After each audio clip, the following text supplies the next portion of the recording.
오늘 본문은 이 유다 왕 여호람과 그의 아들인 이 아하시아의 이야기가 기록되어 있습니다. 먼저 그 여호람 왕의 이야기를 이제 이 16절에서 24절까지 기록되어 있는데요. 그 내용을 좀 살펴보면 먼저 18절에서 그의 삶을 이렇게 평가하고 있습니다. 18절 말씀해 보니까 그가 이스라엘 왕들의 길에 가서 아합의 집과 같이 하였으니 이는 아합의 딸이 그의 아내가 되었음이라. 그가 여호와 보시기에 악을 행하였으나라고 합니다. 이 여호람이라는 이름의 뜻은요, 여호와가 존귀하게 되다라는 의미를 가지고 있습니다. 안타깝게도 여호람은 여호와가 존귀하게 되다라는 그의 그 이름의 의미와는 정반대의 삶인 이 하나님 앞에 죄를 범한 자였다라는 평가를 받고 있습니다. 그는 유다 왕들 중에 처음으로요, 이제 그 이스라엘 왕들의 길에 갔다라는 평가, 이 부정적인 평가를 받게 되는 첫 번째 왕이 됩니다. 그의 통치 기간에 있었던 일들을 성경은 이렇게 기록합니다. 이 당시에 유다의 속국이었던 이 에돔이 반역을 일으켰는데 그들에게 다시 그들의 반역을 잠재우러 갔지만 오히려 더 패하게 되고, 이후로 이제 그 반역이 이어져서 속국에서 벗어나게 되는 일들이 있었다라고 이야기를 합니다. 그리고 이 에돔뿐만이 아니라 림나 역시 그 유다의 속국이었지만 그 이후로 그 에돔의 영향을 받아서 이들도 반란을 일으켜서 성공하게 됐다, 유다로부터 벗어났다, 이렇게 이야기합니다. 결국 여호람 왕은 하나님 앞에 죄를 범한 왕이었고 그의 인생과 유다 왕국의 역사에 커다란 수치를 남겨준 왕으로 기록되어 있습니다. 그리고 여호람 왕 이후에 그의 아들인 아하시아가 왕이 되는 기록이 이제 오늘 말씀에 25절부터 29절까지 기록되어 있습니다. 성경은 아하시아 왕을 이렇게 평가합니다. 27절에 보니까요, 아하시아가 아합의 길로 집 길로 행하여 아합의 집과 같이 여호와 보시기에 악을 행하였으니 그는 아합의 집의 사위가 되었음이로라라고 기록합니다.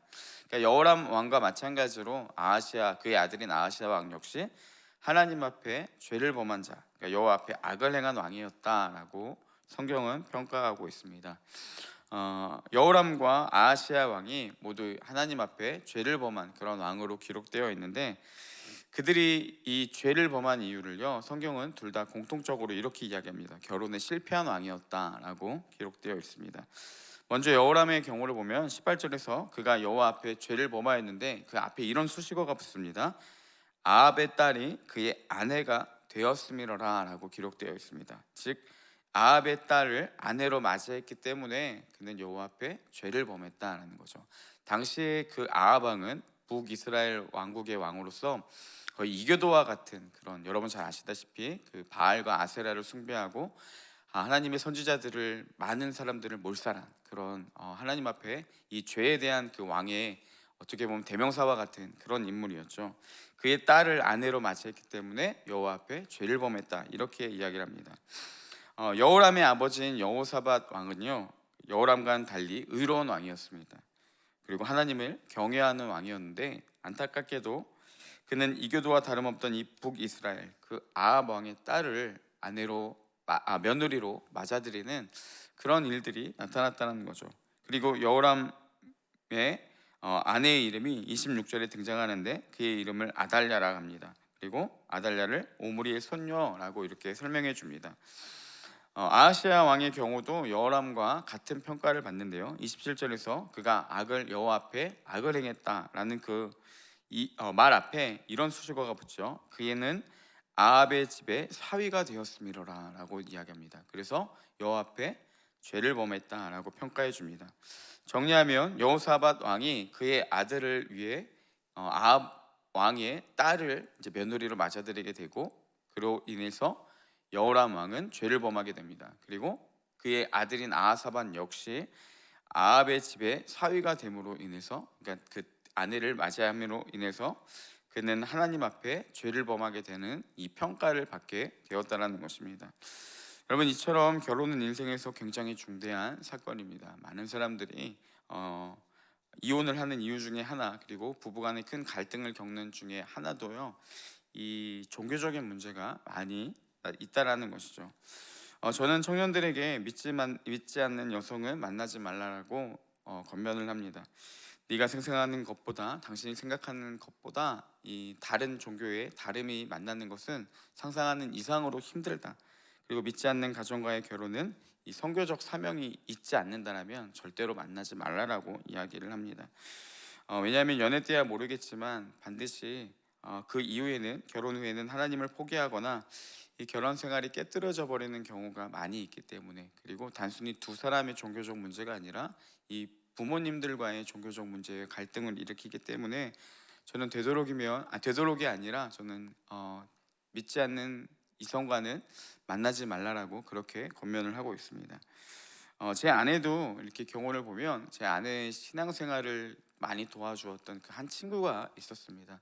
이 친구가 굉장히 고마웠던 것은요, 당시 아내가 다니는 교회에 청년들이 거의 없는 상황이었고 아내를 영적으로 이렇게 함께 같이 이끌어줄 사람이 없었는데, 이 친구가 제 아내를 데리고 같이 함께 큐티도 해주고, 또 심지어 평일 이렇게 주중 예배에도 자신이 그 아내가 다니는 교회에 함께 같이 가서 예배를 드려주면서 아내가 신앙생활하고 교회에 잘 정착할 수 있도록 도와주었던 친구였습니다.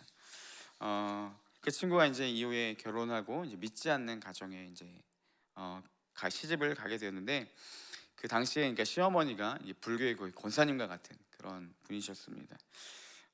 결혼을 하고 여러 가지 어려움들이 있고 나서 지금은요 이제 예수님을 믿지 않고 있습니다.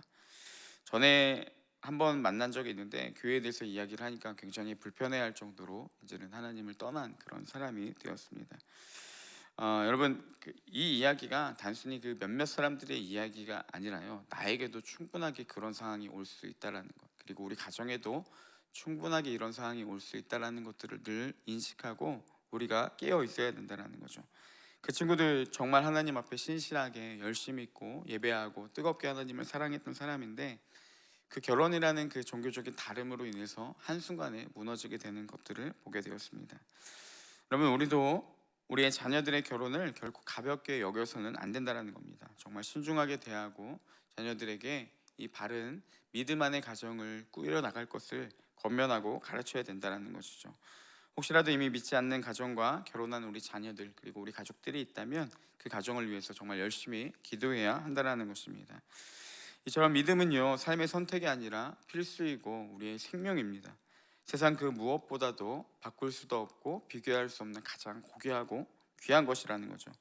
자녀들을 믿음으로 바르게 인도하고, 그리고 하나님께 기도하며 이 믿음의 귀한 유산을 물려줄 수 있는 것, 그리고 믿음의 아름다운 가정들이 세워져 나가는 우리 온사랑의 모든 교회가, 그리고 성도들의 가정이 되기를 주님의 이름으로 축복합니다.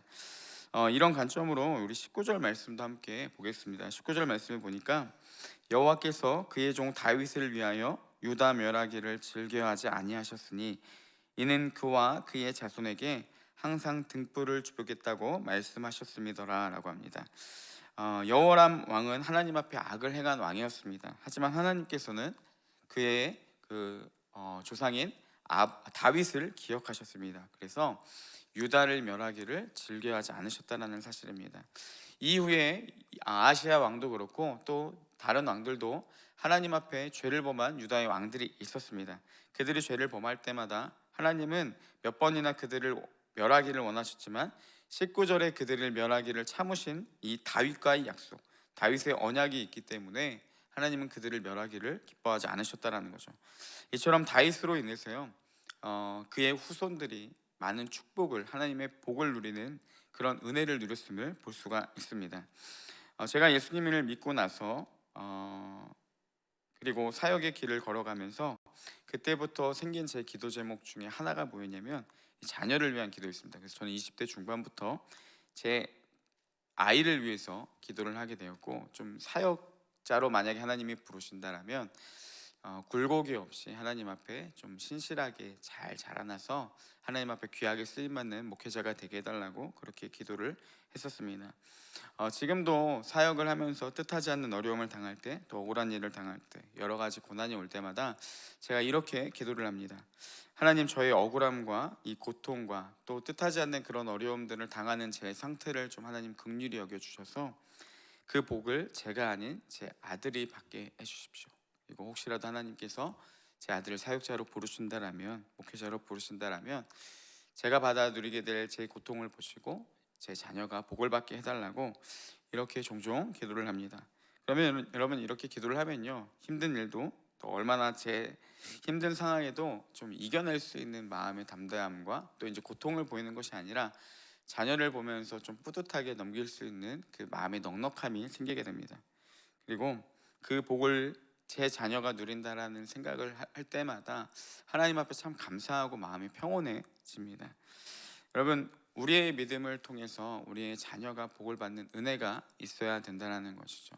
저도 저희 어머님께 너무나도 감사한 것은 가족을 위해서 끊임없이 기도했던 그 기도가 저희 집에 있는 세 남자를 살렸던 하나님의 귀한 축복이 있었고요. 저희 어머니 역시 저희 할머니와 할아버지, 그리고 그 이후에 또 증조 할머니, 증조 할아버지를 통해서 그 믿음의 아름다운 유산들을 받을 수 있었다라는 것입니다.